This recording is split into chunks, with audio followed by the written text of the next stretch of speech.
या electric charge. वैद्युत आवेश दो प्रकार के होते हैं।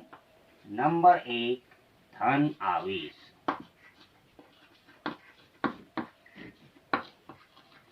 और नंबर 2 ऋण आवेश।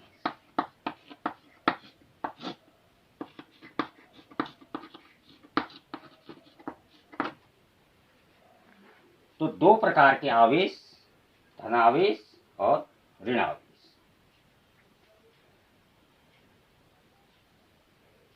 तो दो प्रकार के होते हैं, धन आवेश और ऋण आवेश। आवेश जो है किसी भी वस्तु में रगड़ने अर्थात घर्षण के द्वारा उत्पन्न होता है।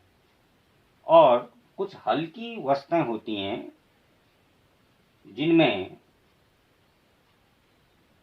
जो है वैद्युत का गुण पाया जाता है, जैसे लाख है, कांच है, एबोनाइट है।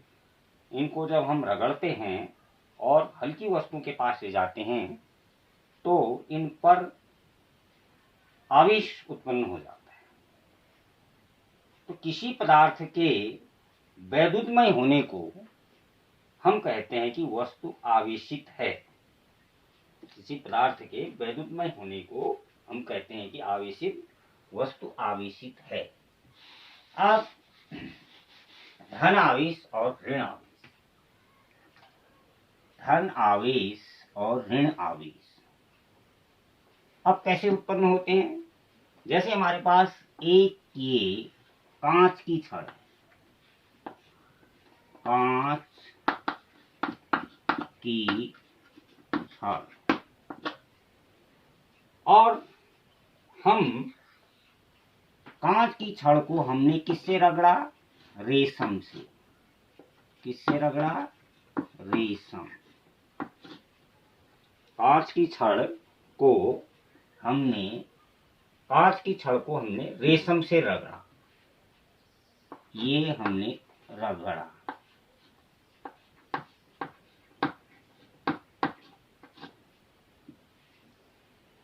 और दूसरी भी कांच की छड़ है, ये भी कांच की छड़ है। कांच की छड़, इसको भी किससे रगड़ा हमने? रेशम से। ठीक है, ये कांच की छड़ है। ये नंबर 1 कांच की छड़ है, ये नंबर 2 कांच की छड़ है। इसको भी हमने रेशम से रगड़ा, रेशम से।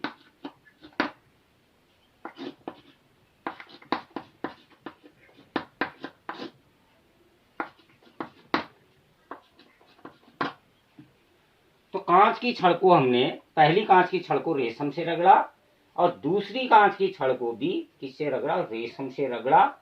फिर हम इन दोनों को एक दूसरे के समीप लाए तो ये क्या करेंगे? प्रतिकर्षित करेंगे। क्या करेंगे? प्रतिकर्षित।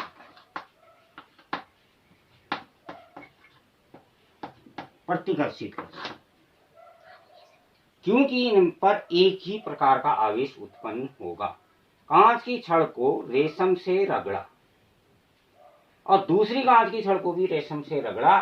फिर दोनों कांच की छड़ों को एक दूसरे के समीप ले आए तो ये एक दूसरे को प्रतिकर्षित करती हैं।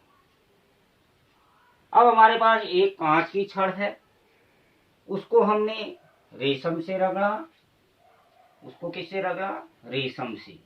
अब दूसरी हमारे पास एबोनाइट की छड़ है। दूसरी किसकी छड़ है? एबोनाइट।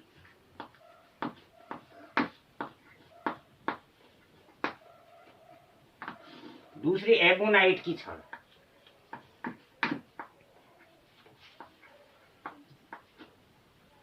और दूसरी एबोनाइट की छड़, इसको हमने बिल्ली की खाल से रखा। बिल्ली की खाल।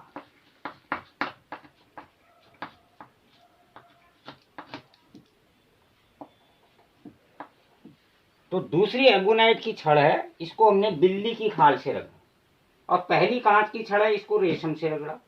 फिर कांच की छड़ को हम एबोनाइट की छड़ के समीप ले आए तो ये एक दूसरे को आकर्षित करते हैं। ये एक दूसरे को क्या करेंगे? आकर्षित।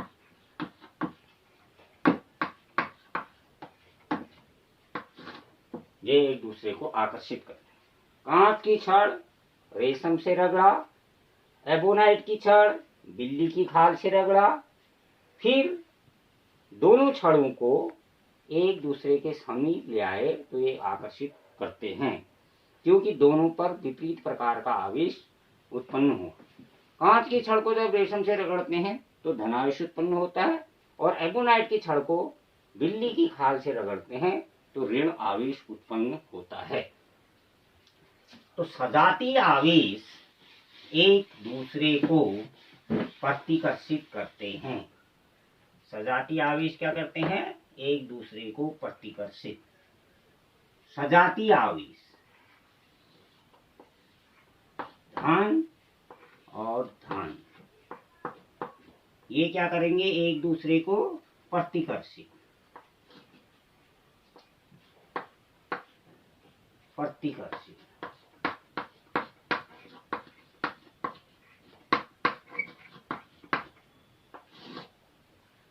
तो सजातीय आवेश एक दूसरे को प्रतिकर्षित करते हैं। और विजातीय आवेश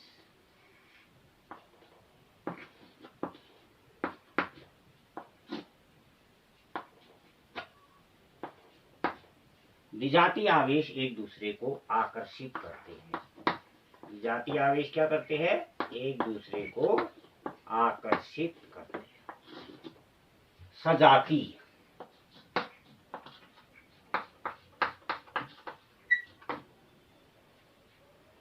आवेश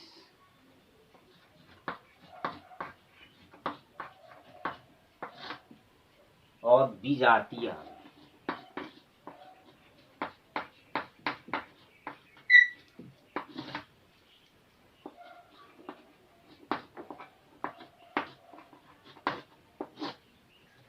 तो आवेश दो प्रकार के हो गए, धनावेश और ऋणावेश।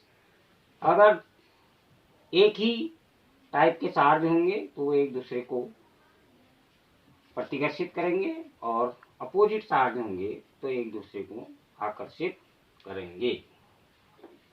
तो आवेश जो है उसका संरक्षण होता है। आवेश का क्या होता है? संरक्षण। तो आवेश का संरक्षण, आवेश का संरक्षण, conservation of charge. Conservation of charge, जैसे हमने 11th में ऊर्जा संरक्षण का नियम पढ़ा था, उसी प्रकार यहाँ हम पढ़ेंगे आवेश संरक्षण का नियम। आवेश संरक्षण का नियम। तो आवेश को न तो उत्पन्न कर सकते हैं न नष्ट, अर्थात कुल आवेश जो है वह नियत रहता है। कुल आवेश क्या रहता है? नियत रहता है। तो आवेश संरक्षण का नियम, इसके अनुसार आवेश को न तो उत्पन्न कर सकते हैं न नष्ट। आवेश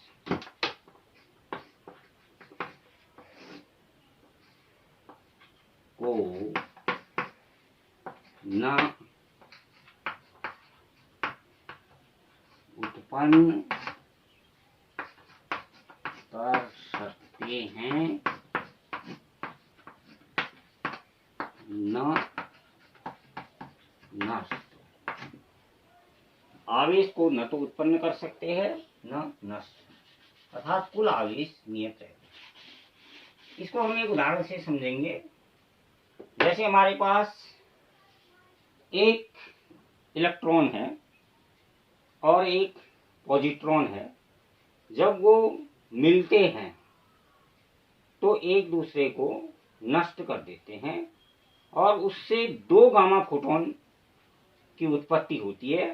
तो इलेक्ट्रॉन और पॉजिट्रॉन का जो कुल आवेश होगा वह दो गामा फोटोन के बराबर होता है।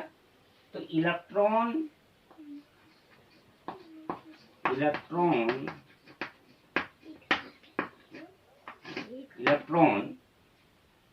Plus positron.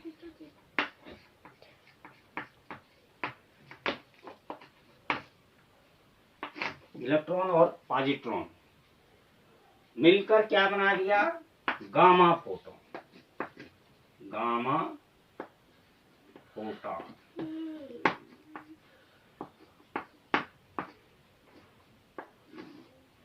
इलेक्ट्रॉन और पॉजिट्रॉन, इलेक्ट्रॉन पर ऋणावेश होता है और पॉजिट्रॉन पर उतना ही धनावेश होता है। जब ये एक दूसरे पर मिलते हैं तो कुल आवेश शून्य होता है। कुल आवेश क्या होता है? शून्य। और इलेक्ट्रॉन और पॉजिट्रॉन मिलकर दो गामा फोटोन बनाते हैं, अर्थात इस दो गामा फोटोनों का भी कुल आवेश शून्य होगा।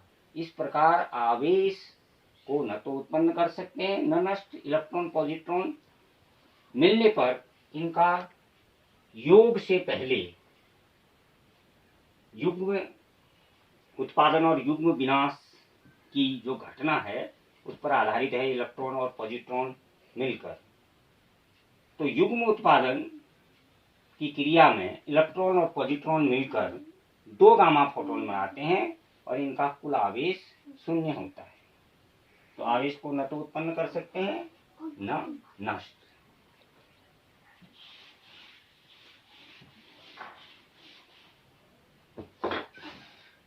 मूल आवेश। मूल आवेश, मूल आवेश का मतलब फंडामेंटल आवेश, फंडामेंटल चार्ज। मूल आवेश वह छोटे से छोटा आवेश है जो किसी भी आवेशित कण पर पाया जाता है।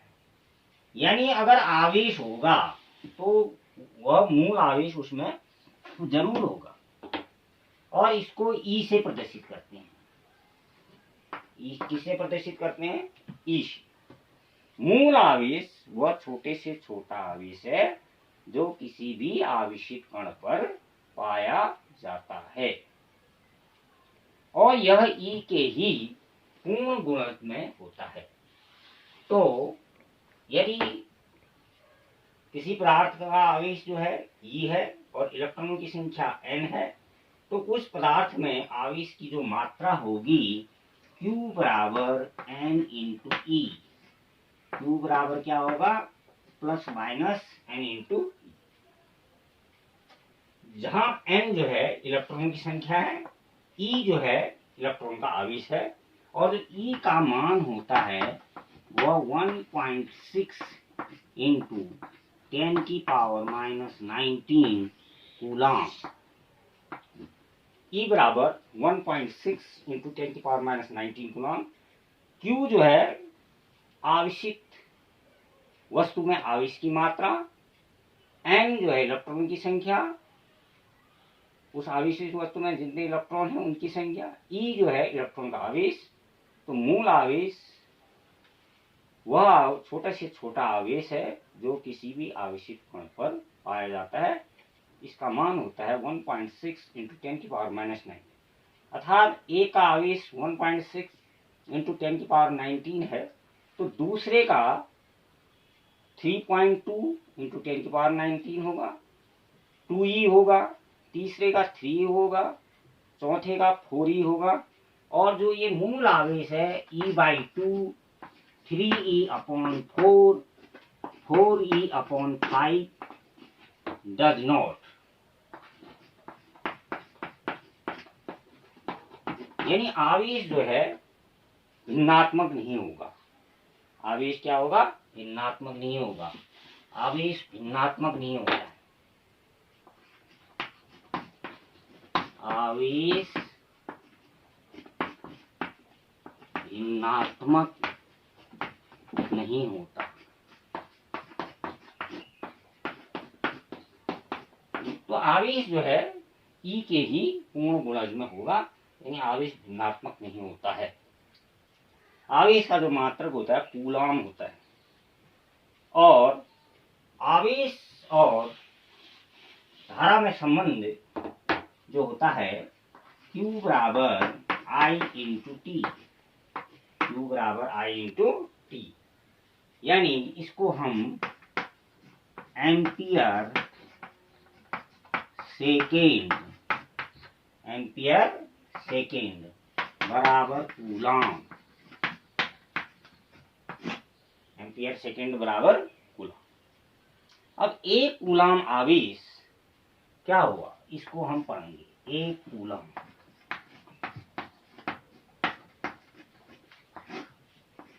एक कूलम आवेश